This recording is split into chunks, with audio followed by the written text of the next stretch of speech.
Have you ever wondered why you eat quite healthily, but your body is still tired, achy, or sluggish every morning when you wake up? Have you ever noticed that some days your joints feel a little stiffer, or your body just doesn't move the way it used to? Maybe you've woken up feeling swollen or achy, and you chalk it up to getting older. But here's the thing, what if it's not just age? What if the way we feel each morning is also shaped by the food we've been putting into our bodies? Now, I'm not here to scare you or tell you to toss everything out of your pantry. I just want to talk, heart to heart, about something that's becoming more important as we grow older: inflammation. It's not some complicated, medical mystery. It's your body's way of saying, hey, something's not right in here. And surprisingly, a lot of it has to do with what's on our plates. See, inflammation isn't always bad. When you cut your finger or fight off a cold, inflammation is your body's natural defense system kicking in to protect you.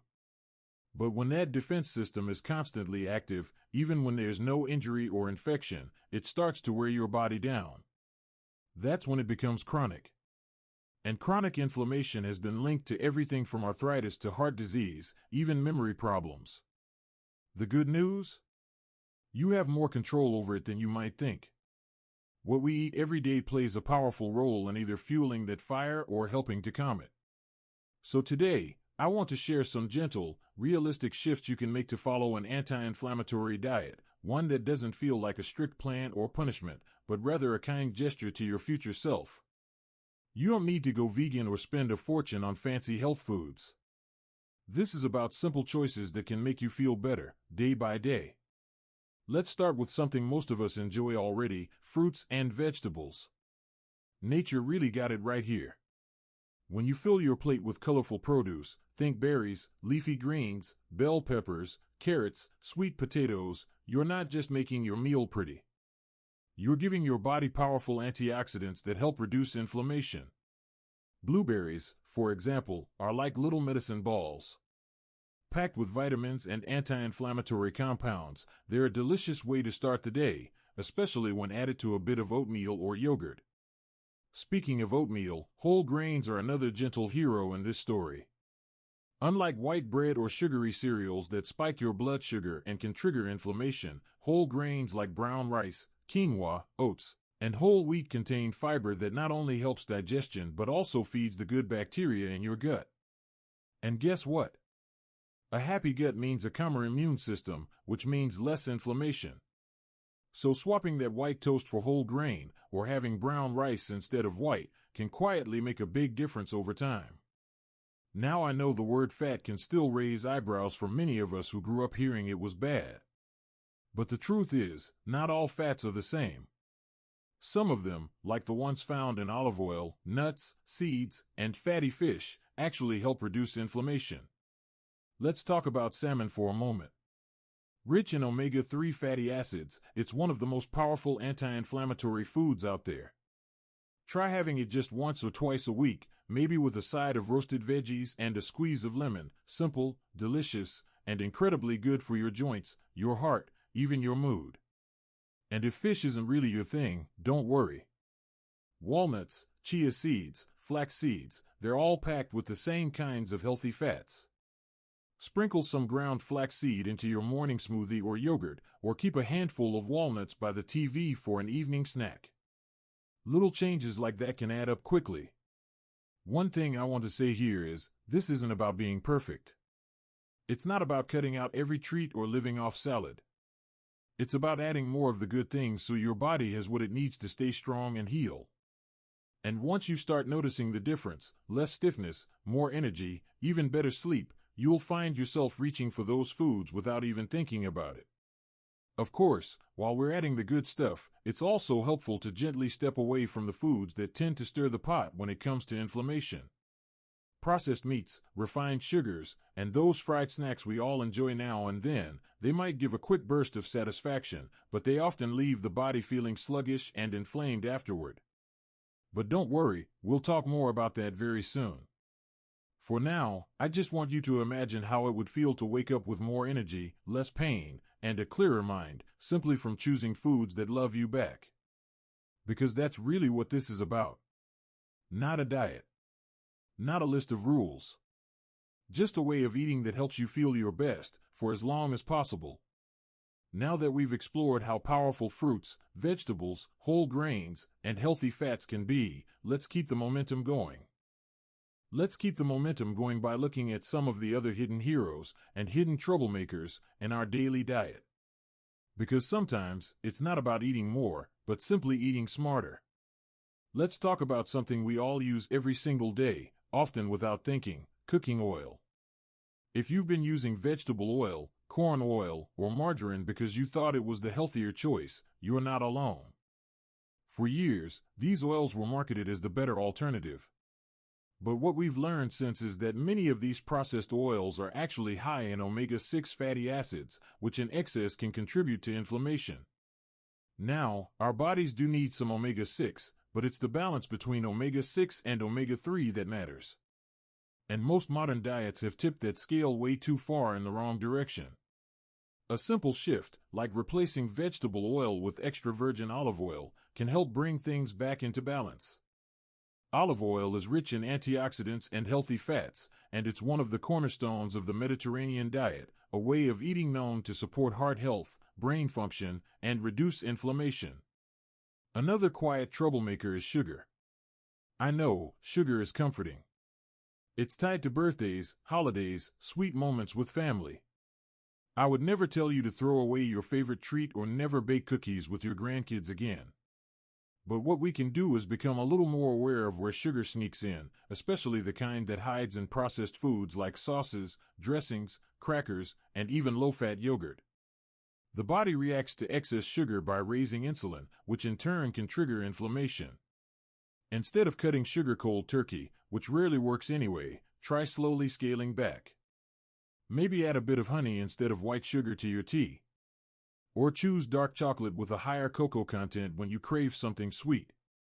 It's not about depriving yourself, it's about giving your body less of what weighs it down. Another thing we often overlook is hydration. It sounds simple, right?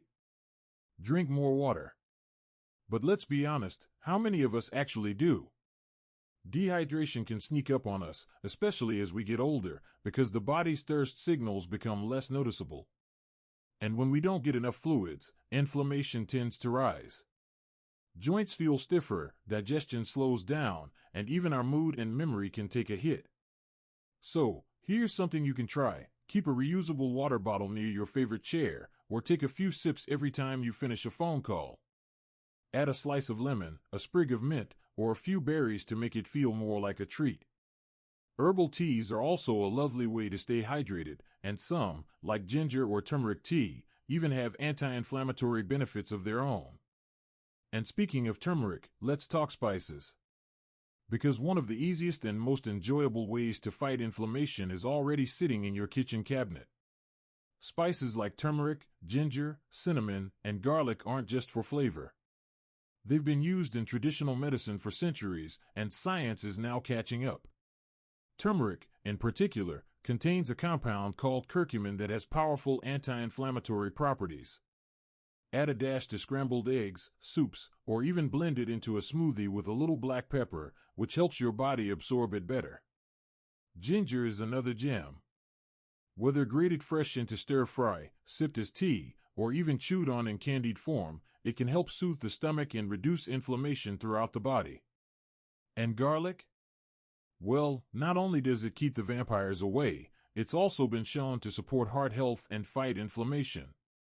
Now, one more thing we don't talk about enough when it comes to food, and that's how we eat, not just what we eat.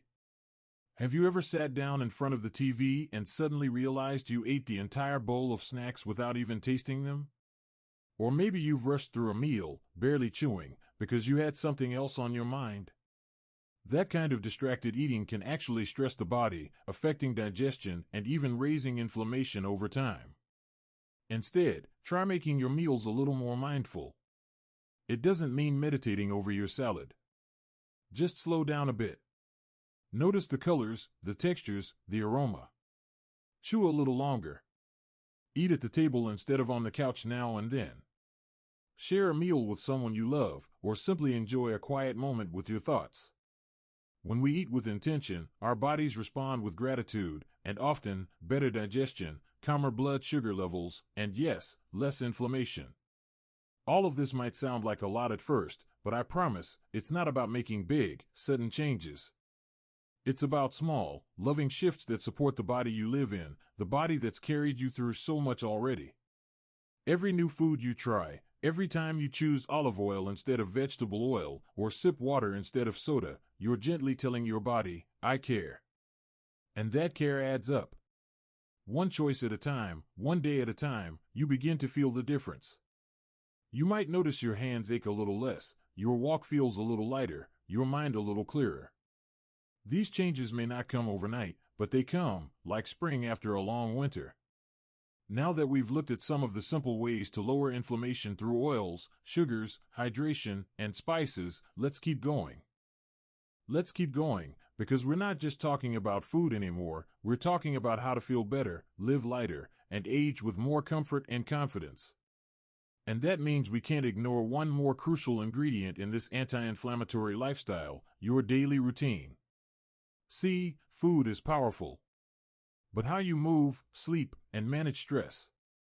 Those things matter just as much, sometimes even more, when it comes to inflammation. Your body isn't just reacting to what's on your plate, it's also responding to what's on your calendar, what's in your mind, and how much you let yourself rest. So let's talk about movement for a moment. I'm not going to suggest running a marathon, unless that's your thing, in which case, more power to you. But even a simple 20-minute walk each day can work wonders. Not only does it help reduce inflammation directly, but it also supports a healthy weight, better digestion, clearer thinking, and better sleep, all of which are tied to inflammation levels in your body. And it doesn't have to be boring. Put on your favorite music, stroll around the garden, or meet a neighbor for a chat while walking. If your knees don't love walking, try gentle stretches or chair yoga.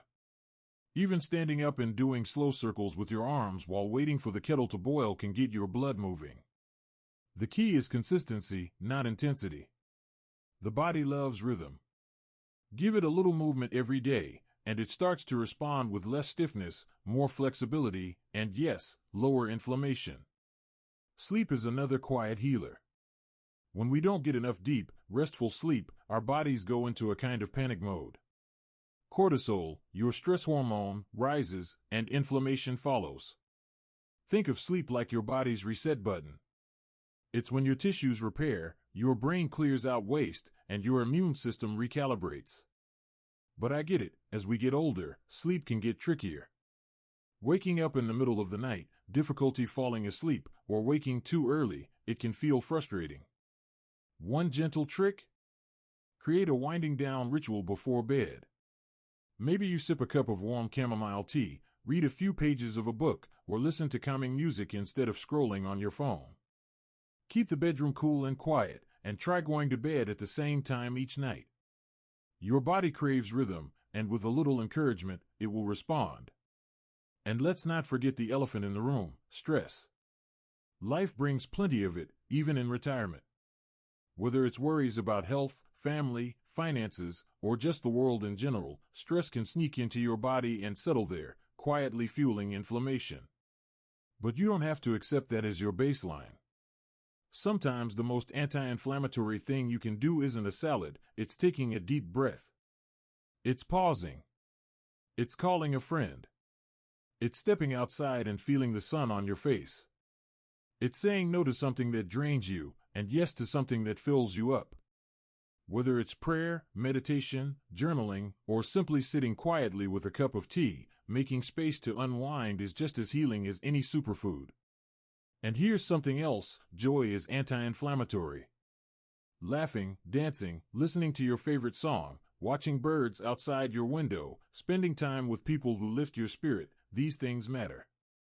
When we experience joy, our bodies relax. Our nervous system shifts. Healing begins. So yes, the anti-inflammatory diet starts in the kitchen, but it continues in your habits, your thoughts, and your heart. Every small choice you make, to eat more colorfully, move more gently, sleep more soundly, and live more joyfully, they all weave together into a stronger, healthier version of you. Now, let's take a moment to bring it all together. You've learned how certain foods can either fuel or fight inflammation, the vibrant fruits and vegetables, the soothing spices, the healthy fats, and the gentle power of hydration. You've seen how even everyday habits, from choosing olive oil to sipping turmeric tea, can support a healthier, calmer body. And we've touched on how movement, sleep, and stress management tie it all together into a lifestyle that doesn't just reduce inflammation, it enhances your entire experience of aging. But here's what I really want you to remember: it's not about being perfect. It's not about following a strict plan or becoming someone you're not. It's about being kind to yourself.